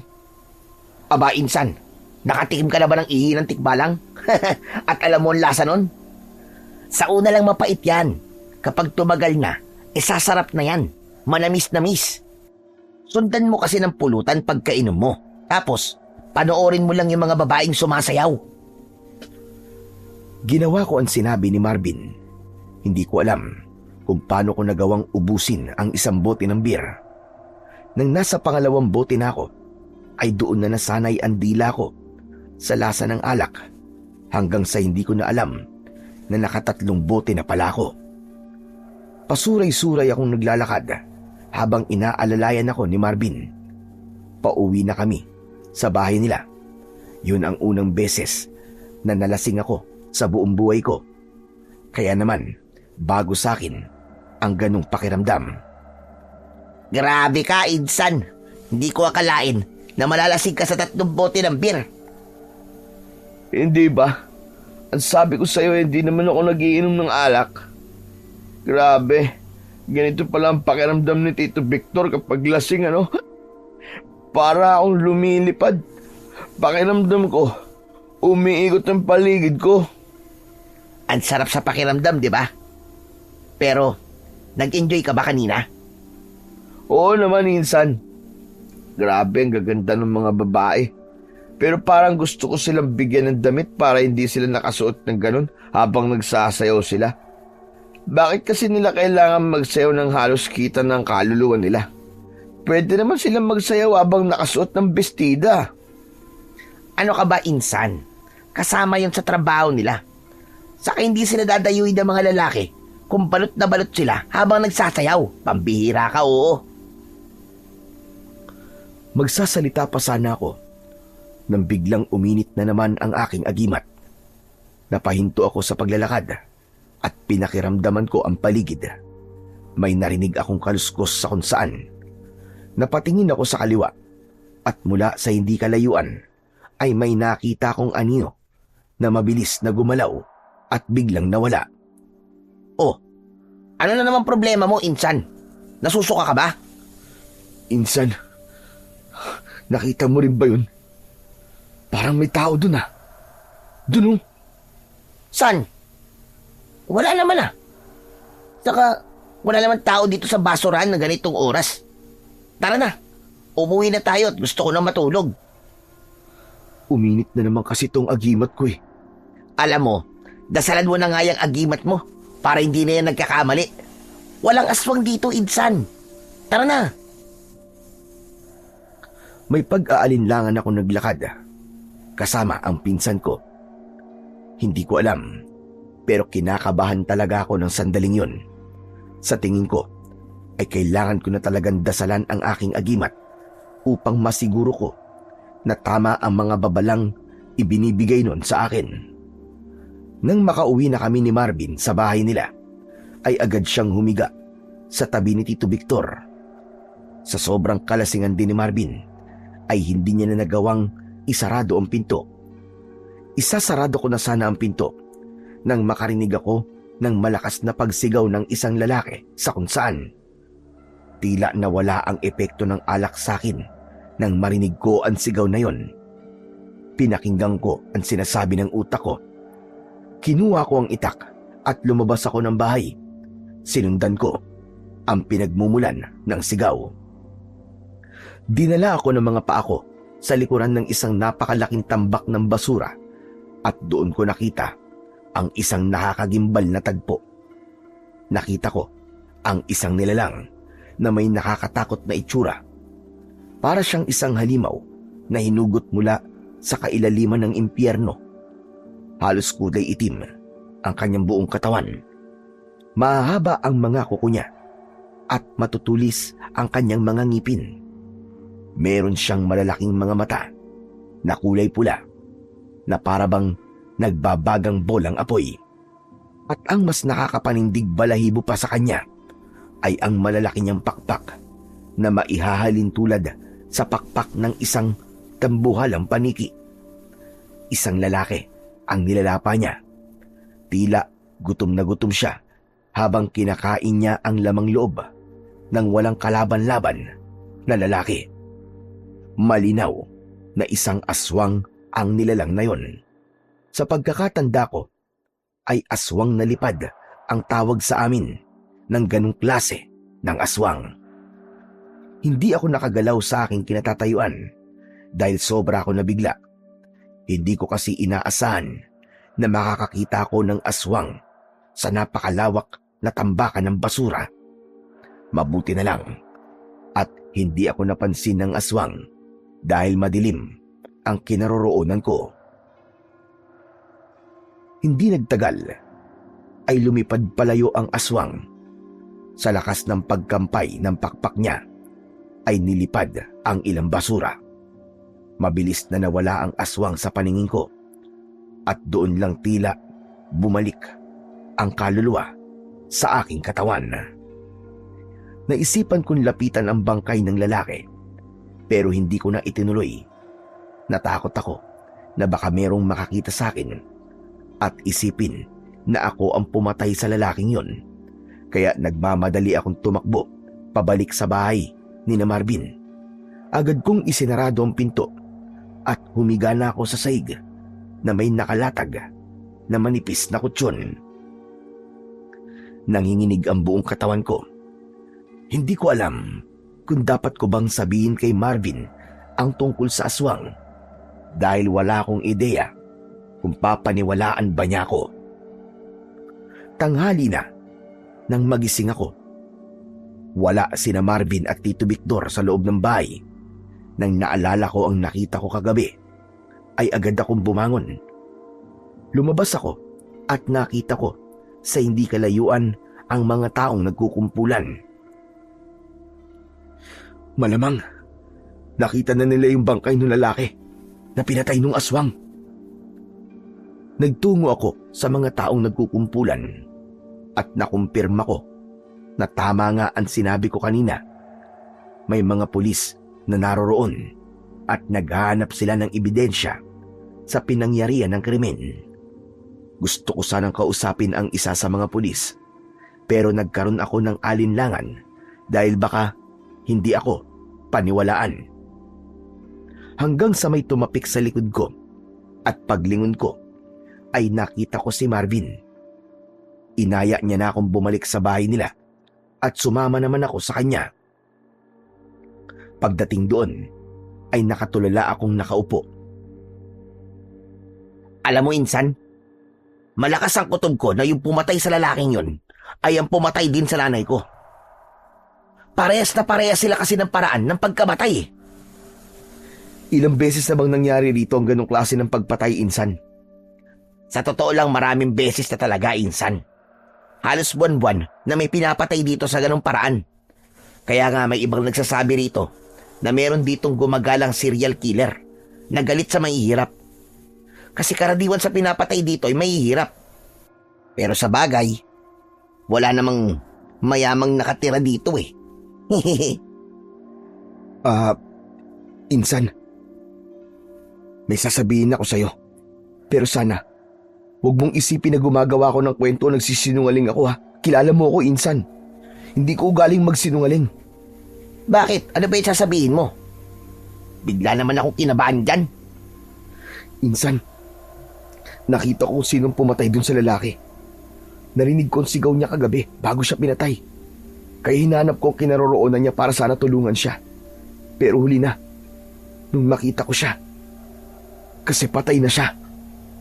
Talaga? Kung ganun, dapat kang kausapin ng mga pulis. Baka ikaw na makakapagbigay ng lead sa kanila kung sino ang salarin sa mga patayang nangyayari dito sa Payatas. Pero Insan, hindi ko alam kung maniniwala sila sa sasabihin ko eh. Bakit naman? Kung nakita mo kung sino yung pumatay doon sa lalaki, di ba? Wala kang dapat na ikatakot, Insan. Sigurado ako na poprotektahan ka ng mga pulis kasi witness ka. Maniniwala ba sila, Insan, kapag sinabi kong hindi taong pumatay dun sa lalaki, kundi isang aswang? Sandaling natigilan si Marvin at tinignan niya ako na para bang naghihintay siya na bawiin ko ang aking sinabi. Maya-maya pa ay malakas siyang tumawa. Yang ka na naman sa mga aswang-aswang mo, Insan eh. Naniniwala naman ako sa aswang, pero imposible kasi na may aswang dito. Nasa syudad tayo, Insan, at wala tayo sa isang liblib na baryo. Yun nga din nga ang pinagtataka ko eh. Pero totoo talaga ang sinasabi ko. Maniwala ka, Insan. Aswang talaga ang pumatay dun sa lalaki na yun. Kitang-kita ng mga mata ko kung paano nilapa nung aswang yung lalaki. Pagkatapos ay lumipad ng mabilis palayo yung aswang. Baka naman epekto lang yun ang pagkalasing mo kagabi. Hindi ba lasing na lasing ka? Kahit 3 bote lang ng birang tinira mo? Lasing ako, Insan. Pero alam ko ang kaibahan ng totoo sa hindi. Maniwala ka naman sa akin, oh. Nakakita na ako ng aswang noong may sumalakay na aswang sa baryo namin. Kaya sigurado ako na aswang ang nakita kong pumatay dun sa lalaki. Hindi ako sinungaling na tao, Insan. Kilala mo ako. Saka ano bang mapapala ko kung magsisinungaling ako, di ba? Wala naman eh. Teka, kung ganun. Ang ibig sabihin, Insan, aswang ang pumatay sa nanay ko. Kung parehas ng paraan ng pagpatay dun sa lalaki at kay Tita Sonia, malaki ang posibilidad na aswang ang pumatay sa nanay mo. Kaya pala palagi nagbibigay ng babala ang anting-anting ko. Dahil talagang may aswang dito. Hindi naman pala nagkakamali ang aking agimat. Kaya naisip ko na wag na munang umalis dito, Insan, hanggat hindi ko napapatay ang aswang na yon. Ayokong aalis ako rito tapos mag-iisip ako sa inyo ni Tito kung okay lang ba kayo. Lalo na't walang nakakaalam kung kailan muling aatake ang aswang o sino ang susunod niyang bibiktimahin. Ilang taon naming inisip na tao ang pumapatay sa lugar na to. Pero isa palang aswang ang may gawa nun. Kailangan malaman to ni tatay. Wag mo munang sasabihin kay Tito Victor. Para sa akin, mas makakabuti kung tayong dalawa lang munang makakaalam nito. Baka kasi ipagsabihin ni Tito sa iba at isipin nila na nananakot lang ako o kaya isabihin nilang nababaliw ako. Insan, kailangan may ebidensya muna tayo na may aswang nga rito para hindi na tayo mahirapang magpaliwanag sa mga tao. Tama ka. Hindi kasi naniniwala ang mga tao rito sa aswang. Kaya kung sasabihin natin sa kanila na may aswang dito at wala naman tayong ebidensya, ay hindi talaga sila maniniwala sa atin. Pero Insan, paano mo papatayin yung aswang? Maraming paraan. Pero depende pa rin sa klase ng aswang kung mahirap o madali lang siyang patayin. Pero yung aswang na nakita ko, sa tingin ko, ay mahirap siyang patayin dahil may kakayahan siyang makalipad. Pero kaya mo patayin talaga yung aswang na yun, Insan? Sa totoo lang, hindi ako sigurado. Kung sakali, ito ang unang beses na makikipaglaban ako sa isang aswang. Ang tanging sandata ko lang, itong agimat ko. Nang alam ko lang na kayang gawin, ay makaramdam kung may malapit na aswang sa paligid. Huwag kang mag-alala, Insan. Tutulungan kitang tugisin ang pesting aswang na yon. Hindi pwedeng wala akong gawin dahil pinatay niya ang nanay ko. Kailangan ko magiganti. At kailangan natin patayin ang aswang na yon para wala na siyang maging susunod na biktima. Nagpasalamat ako dahil naniwala si Marvin sa akin Sapat na sa akin na may isang tao na naniniwala sa mga sinabi ko. Pinag-usapan namin kung ano ang aming gagawin at ang naging plano namin ay kailangan naming magronda sa tambakan ng basura hanggang sa mahuli at mapatay na namin yung aswang. Naudlot ang pag-uwi ko sa baryo namin dahil sa aswang. Nangako ko sa sarili ko na hindi ako aalis sa lugar ni na Marvin hanggat hindi namamatay ang aswang. 2 magkasunod na gabi kaming nagronda ni Marvin sa tambakan ng basura at sa loob ng 2 gabi ay wala naman kaming nakitang bakas ng aswang. Hindi ko rin naramdaman na uminit ang aking agimat. Isang umaga, inaya ako ni Marvin sa labas dahil aniya ay naroon sina Madam Elvira para mamigay ng grocery at mga gamot. Nakipila na rin kami sa mga taong naroroon. Habang nasa pila ay nagsalita si Madam Elvira. May gamit siyang megaphone para marinig ng lahat ang kanyang sasabihin. Nakarating sa akin ang nangyaring pagpatay sa isang lalaki rito sa inyong lugar. Alam ko na hindi yun ang unang beses na may pinatay dito sa ganung paraan.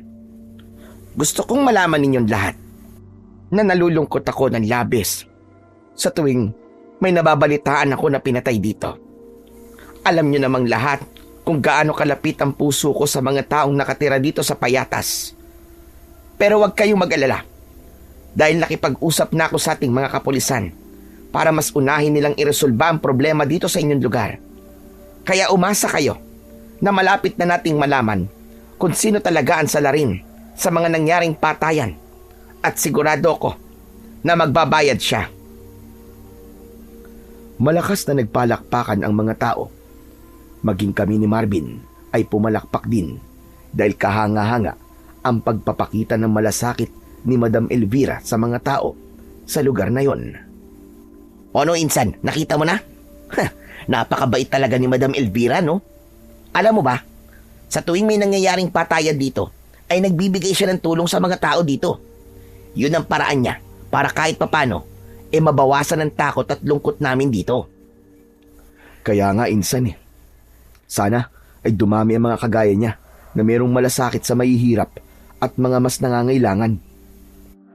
Hindi nagtagal ay ako na ang nasa unahan at si Madam Elvira na naman ang nag-abot sa akin ng grocery at mga gamot.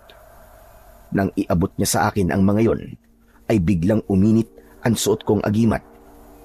Bigla kong napatitig sa mga mata niya at sa paningin ko ay biglang nagbago ang mukha niya.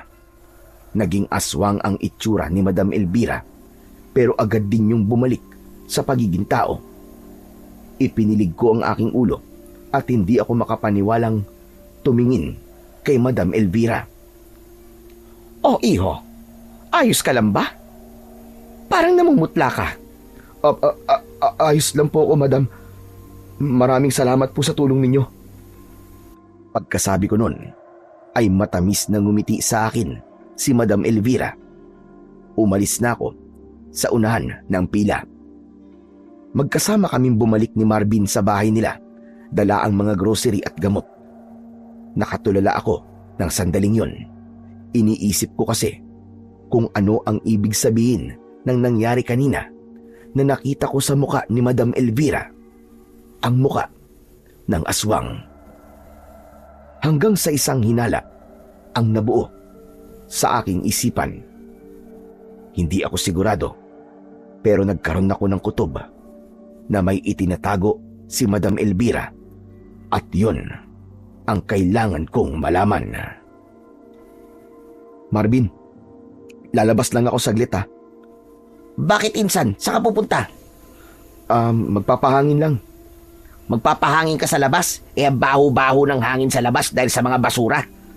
Basta, maglalakad-lakad lang ako. Ikaw ang bahala.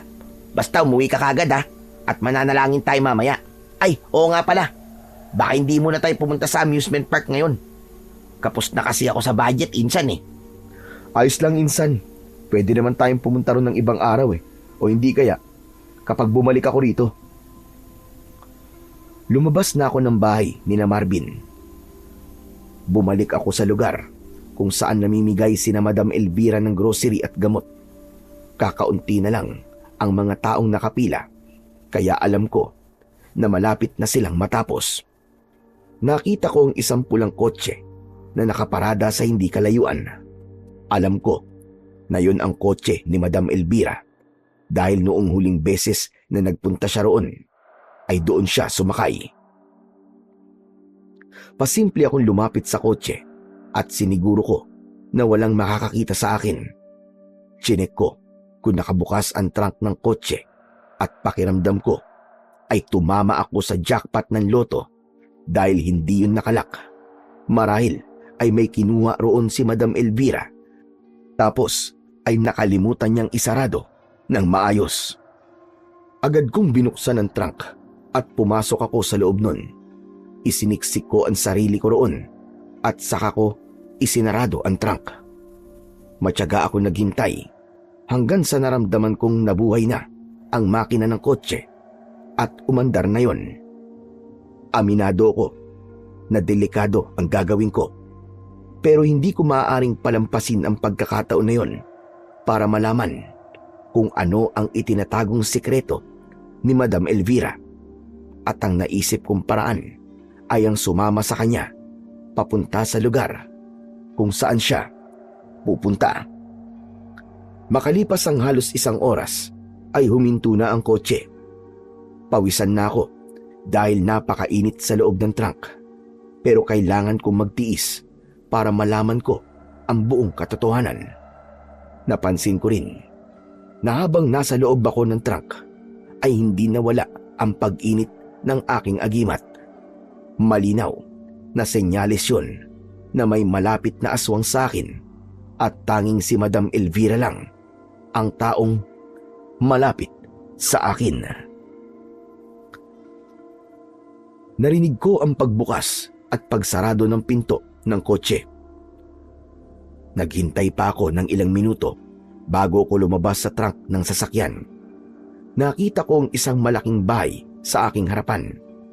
Umikot ako sa buong bahay hanggang sa may nakita kong nakabukas na bintana. Pagsilip ko roon ay nalaman ko na kwarto yun ni Madam Elvira. Nakaharap si Madam Elvira sa isang malaking salamin habang pinagmamasdan niya ang kanyang sarili. Hinaplos niya ang kanyang muka at ang kanyang katawan. Napakaganda ko pa rin pala talaga. Sinong mag-aakala na napakahabang panahon ko nang nabubuhay sa mundong ito? Iba rin talagang nagagawa ng pagkain ko ng tao para mapanatili ko ang aking kagandahan at kabataan. Maraming salamat sa mga hampas lupang nakatira sa tambakan ng basura dahil silang nagbibigay sa akin ng ganito kagandang mukha.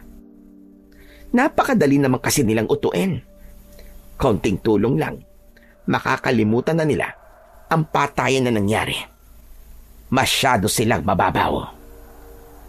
Isang malakas na halakhak ang pinakawalan ni Madam Elvira. Nagimbal ako hindi lang sa mga sinabi niya, kundi maging sa refleksyon niya sa salamin. Iba ang nakarehistrong anyo ni Madam Elvira sa salamin dahil doon ay kitang-kita ko na siya nga ang aswang na may malaking pakpak. Doon na naging malinaw sa akin ang lahat. Si Madam Elvira ang aswang na pumapatay sa mga tao sa payatas. Ginagawa niya yon upang mapanatili ang kanyang kagandahan.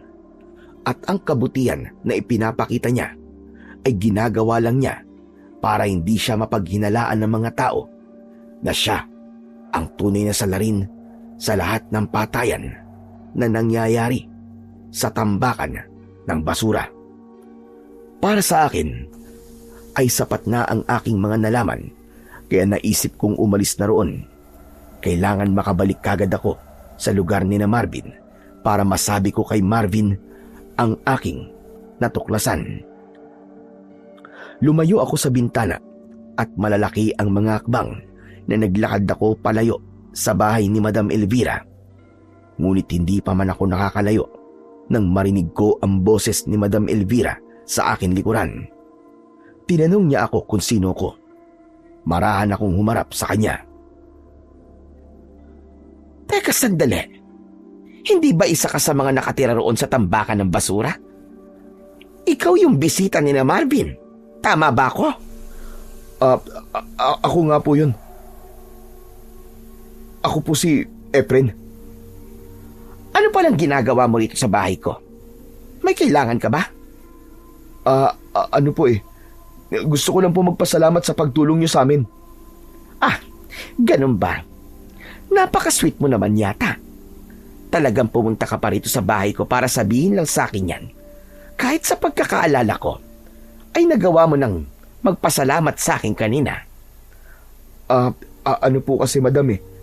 Natutuwa po kasi ako sa pagtulong na ginagawa nyo. Bihira po kasi ako makakita ng mga taong kagaya nyo. Malaki talaga ang puso ko para sa mga mahihirap. Kung hindi mo na itatanong, ay dati rin akong mahirap. Alam ko ang pakiramdam ng walang-wala. Kaya ginagawa ko ang lahat ng aking makakaya para makabawas sa paghihirap ng mga tao sa payatas. Ipagpatuloy nyo lang po yan, madam. Sigurado po ako na mas marami pa pong blessing mula sa Panginoong Diyos ang matatanggap nyo. Isang pilit na ngiti ang pinakawalan ko. Sa tingin ko naman ay hindi nakakaramdam si Madam Elvira na alam ko ang kanyang sikreto. Ngunit nawala ang ngiti ko nang nakakatakot na ngumisi si Madam Elvira. Maraan siyang naglakad papalapit sa akin at huminto siya sa aking harapan. Matiim akong tinitigan ni Madam Elvira. Kapansin-pansin na bahagya siyang nakayuko at hindi siya diretsyong nakatingin sa aking mga mata. Naalala ko na sinabi sa akin ni Lolo Simeon na isang senyales na aswang ang kaharap ko ay kapag hindi ito nakakatingin ng diretsyo sa kausap nito. Madam Elvira, kailangan ko na pong umalis. Nakapagpasalamat naman na po ako sa inyo. Yun lang po talaga ang pinunta ko rito. Bakit hindi ka muna pumasok sa bahay ko? Magmeryenda ka na muna. Naku, hindi na po. Maraming salamat na lang po. Busog pa ako eh. Sige po, aalis na po ako. Inaakala mo ba na hindi ko alam na narinig mo ang mga sinabi ko kanina habang nandoon ako sa kwarto ko? Nakita kita, Efren. Nakita kita sa refleksyon ng aking salamin habang nakasilip ka sa bintana. Umurong ang dila ko sa sinabing yun ni Madam Elvira. Para akong binuhusan ng napakalamig na tubig. Hindi ko ipinahalata ang takot ko. Lumunok ako at pinilit kong magsalita. Tama ka. Alam ko na nga ang sikreto mo. Isa kang aswang at ikaw ang pumapatay ng mga tao sa payatas. Nagbabait-baitan ka lang para pagtakpan ang kasamaan mo. Hindi mo kasi ako naiintindihan eh. Kailangan kong gawin yon para hindi ako tumanda. Kailangan kong kumain ng tao para manatili ako maganda. Kahit ano pang dahilan na sabihin mo, mali pa rin ang pumatay ng tao. Humanda ka dahil makakarating to sa lahat ng tao sa payatas. Ipapaalam ko sa kanila kung ano kan talaga at kung anong ginagawa mo. Humahanga ako sa tapang mo. Pero alam kong kayang-kayang tapatan ng pera ang bunganga mo. May kinuwang mahabang wallet si Madam Elvira sa kanyang shoulder bag. Mula sa wallet ay may isang papel siyang inilabas. Iniabot niya yun sa akin. Pero hindi ko tinanggap. Isa itong blankong tseke. Pwede mong isulat dito ang kahit gaano kalaking halaga na pera na gusto mo. 1,000,000? 2,000,000? O 3,000,000? O kahit 10,000,000 piso pa. Ikaw ang bahala. Tanggapin mo ito. Kapalit ng pananahimik mo. Hindi mababayaran na kahit na anong halaga ng pera ang mga buhay na kinuha mo. Sa tingin mo ba ay kaya ng konsensya ko na tanggapin ang pera mo? Tapos habang alam ko na patuloy kang pumapatay ng mga tao? At itong tandaan mo, Madam Elvira. Hindi ako aalis sa payatas hanggat hindi kita napapatay. Kailangan mong mawala para wala ka nang maging biktima. Hinahamon mo ba ako? Hindi kita hinahamon. Sinasabi ko lang sa'yo kung anong mangyayari sa'yo. Kamatayan ang dapat sa mga kagaya mo. At sa tingin mo ba, ay natatakot ako sa'yo? Bakit? Sino ka ba? Malalaman mo rin kung sino ako sa susunod na pag-atake mo sa payatas. Sisiguraduhin ko na ang susunod mong pag-atake ron ang magiging huling gabi mo. Pinanlakihan ako ng mata ni Madam Elvira at tumiim ang bagang niya.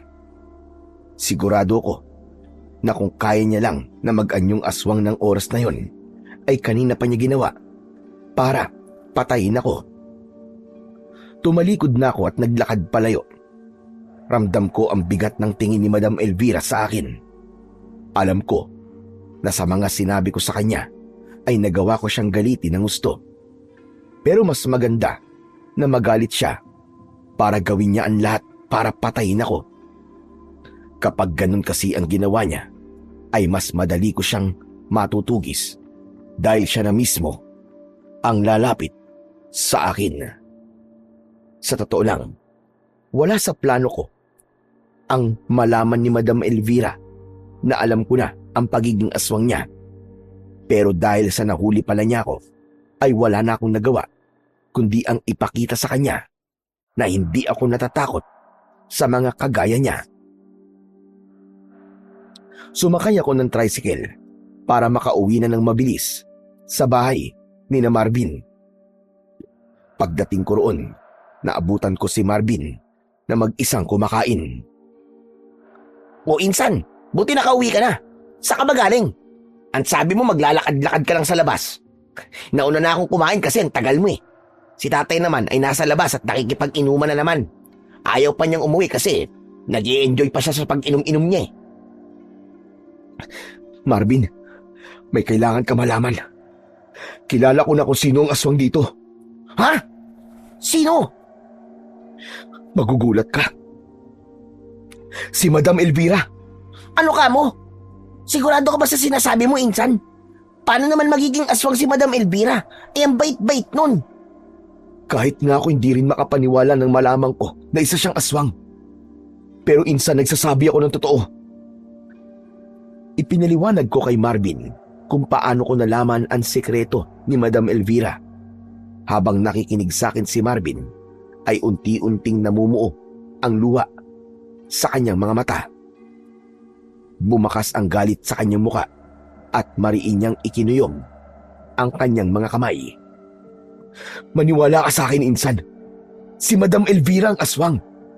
Kailangan niyang kumain ng tao para mapanatili niya ang kanyang kabataan. At yung pagtulong niya rito sa inyo ay para hindi na siya paghinalaan na may ginagawa siyang masama. Hayop siya. Napakagaling niyang magpanggap.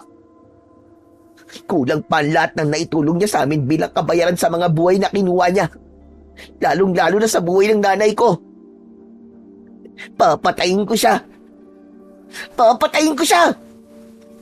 Lalabas na sana si Marvin, pero agad kong hinawakan ang braso niya. Teka, saan pupunta, Insan? Saan pa ba? Pupuntahan ko ang Elvira na yon at papatayin ko siya. Hindi mo pwedeng gawin yan ngayon. At bakit hindi? Buhay ng nanay ko kinuha niya. Kaya buhay din niya ang kailangan maging kapalit. Alam kong galit na galit ka ngayon, Insan. Pero kailangan mo munang huminahon. Hindi natin pwedeng patayin si Madam Elvira ngayon dahil nasaan yung tao pa siya. Makukulong tayo. Kailangan nating hintayin na siya ang umatake sa atin habang nasaan yung aswang siya. Nang sa gayon, makikita ng mga tao na may matibay tayong dahilan para paslangin siya. Sa sinabi kong yon ay tumahimik si Marvin, pero walang tigil ang pagpatak ng luha niya. Awang-awa ako sa pinsan ko. Ramdam ko ang labis na galit at sakit na nararamdaman niya ng sandaling yon. Sa huli ay sumang-ayon si Marvin sa sinabi ko. Nagkasundo rin kami na wag mo nang sabihin kay Tito Victor ang tungkol sa bagay na yon dahil natakot kami na baka hindi niya mapigilan ang bugso ng kanyang damdamin at gumawa siya ng bagay na sa huli ay pagsisisihan naming lahat. Kinagabihan ay hindi pa rin umuuwi si Tito Victor. Pinuntahan na siya ni Marvin kung saan siya nagiinom para sunduin, pero ayaw pa niyang umuwi. Pagsapit ng 11:11 ng gabi ay humiga na kami ni Marvin para matulog. Hindi ko maintindihan kung bakit hindi ako mapakali.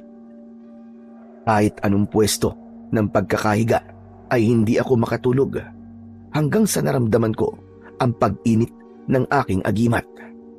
Agad akong bumangon at binuksan ko ang ilaw. Niyugyug ko si Marvin para magising siya. Ano ba, Insan? Kakatulog ko lang tapos nanggigising ka kagad. Nandito na si Elvira. Maganda ka. Ha? Ano gagawin ko?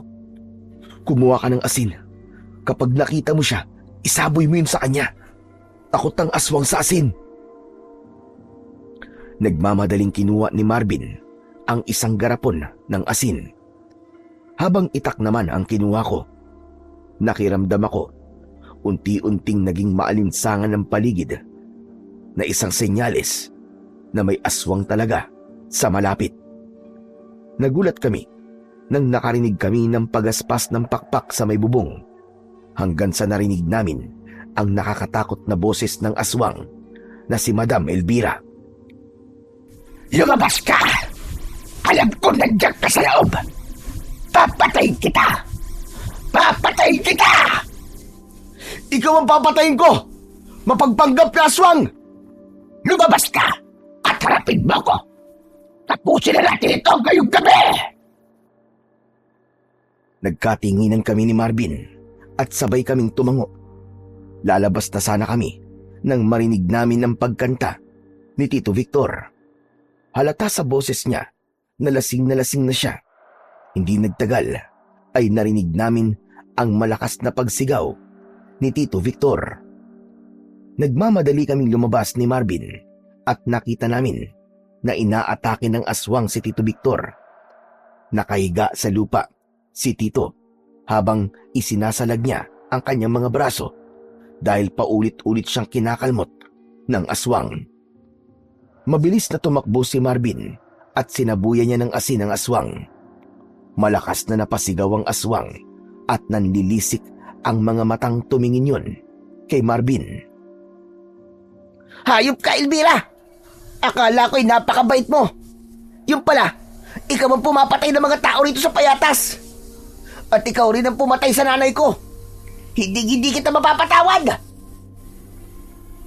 Lumipad pa itaas ang aswang at nagpaikot-ikot siya sa ere.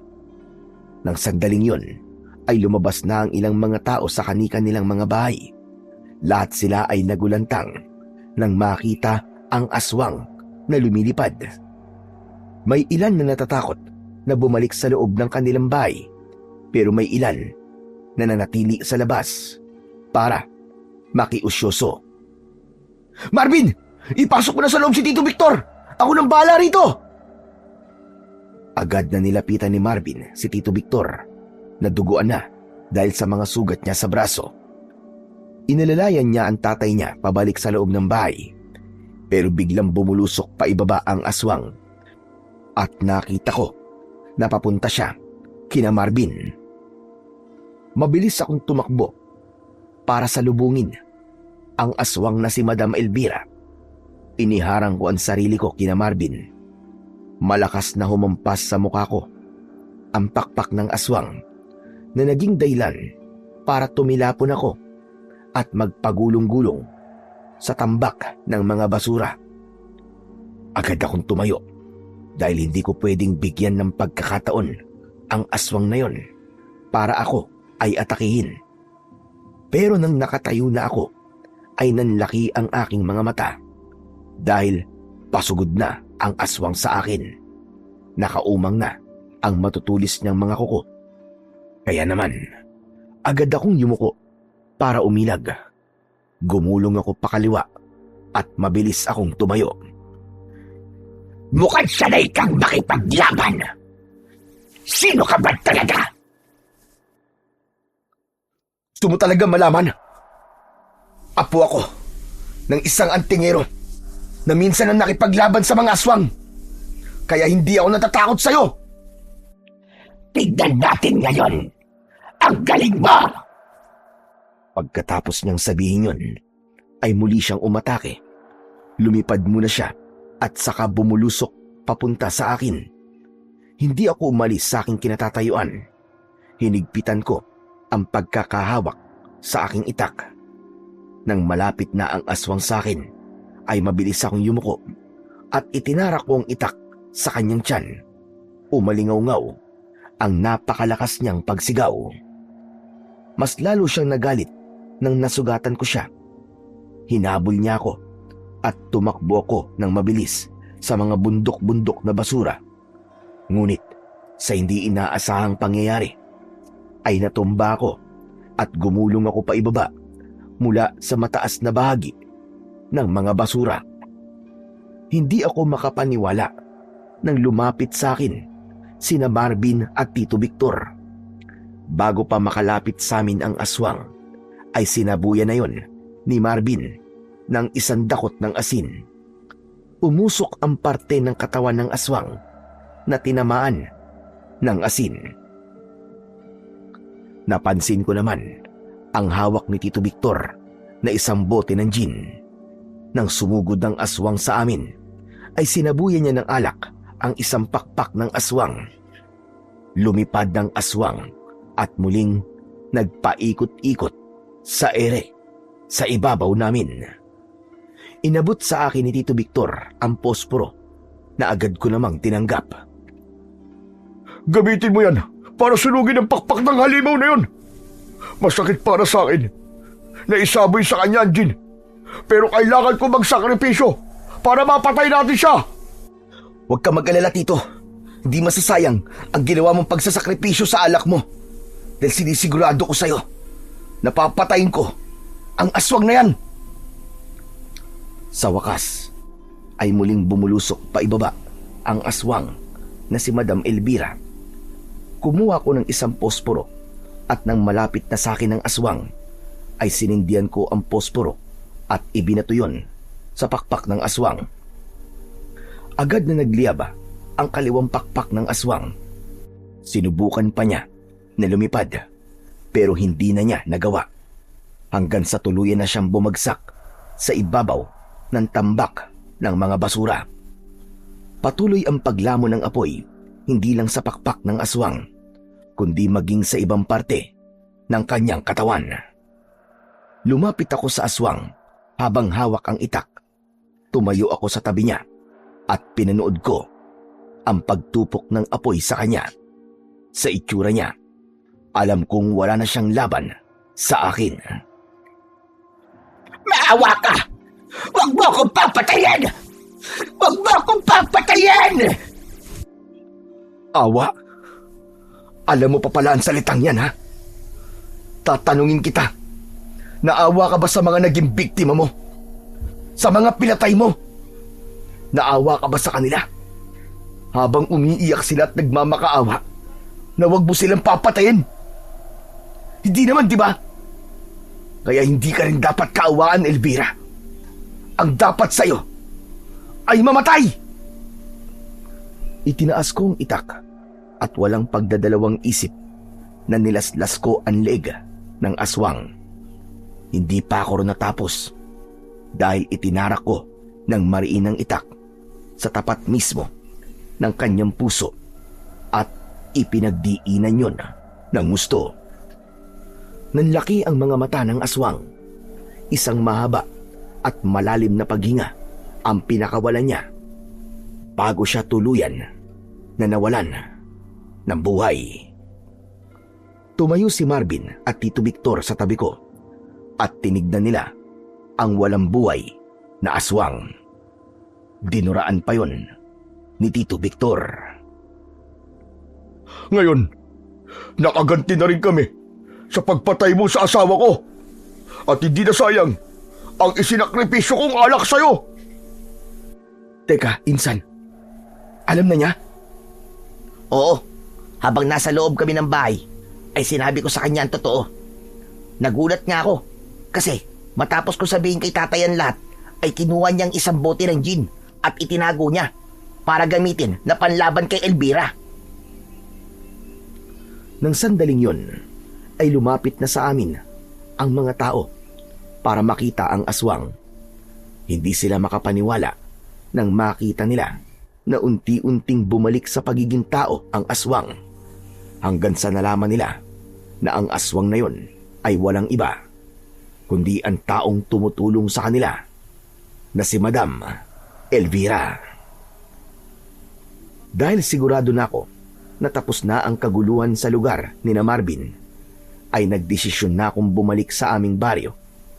Sinamahan naman ako ni Marvin para dalawa kaming magpapaliwanag kay Lolo Simeon. Nang makita kami ni Lolo Simeon sa harapan ng aming bahay, ay agad siyang kumuha ng itak at akmang susugurin niya kami. Agad na nagtago si Marvin sa likod ko dahil sa labis na takot. Teka, Lolo! Sandali lang po! Huminahon po kayo, Lo! At talagang may lakas ka pa ng loob na bumalik rito? Damuho ka! Umalis ka na rito! Doon ka na lang sa syudad! Tutal, mas gusto mo naman roon, di ba? Hindi naman po porke nagpunta po ako ng syudad, gusto ko na po ron eh. Hindi ko pa rin po ipagpapalit ang baryo natin sa kahit na ano pong lugar, Lo. Kaya huminahon lang po kayo. Saka, Lolo Simeon, may nagawa pong kabayanihan si Efren sa lugar namin. May maganda pong nangyari ang pagpunta ni Efren sa syudad dahil nagamit niya po ron ang agimat at kaalaman niya sa pakikipaglaban sa mga aswang. Ang totoo nga po niyan, Lolo Simeon, hinahangaan ng lahat ng tao sa amin si Efren at ang tingin sa kanya ay isang bayani. Nang nalaman ni Lolo Simeon ang lahat ng nangyari sa payatas, ay nawala ang galit niya at labis niya akong ipinagmalaki. Magmula noon, hindi na niya ako pinagbabawalan na bumisita kina Marvin sa syudad, at minsan pa nga ay sumasama siya kapag nagpupunta ako roon. Natuwa rin ako nang malaman ko na unti-unti nang tinitigilan ni Tito Victor ang pag-inom dahil nabigyan na ng hustisya ang pagkamatay ng asawa niya. Sa mga sumunod na taon, nagpatuloy ako sa pagsasanay, sa panggagamot at sa pakikipaglaban sa mga aswang, hanggang sa maging katuwang na ako ni Lolo Simeon sa ginagawa niyang tulong sa mga tao. Natutunan ko na hindi sa lahat ng oras ay dapat akong umasa sa desisyon ng iba. Kailangan ko ring magpasya para sa sarili ko, para malaman ko kung hanggang saan ang kaya kong gawin para sa ikaliligaya ko at sa kaligtasan ng mas nakararami.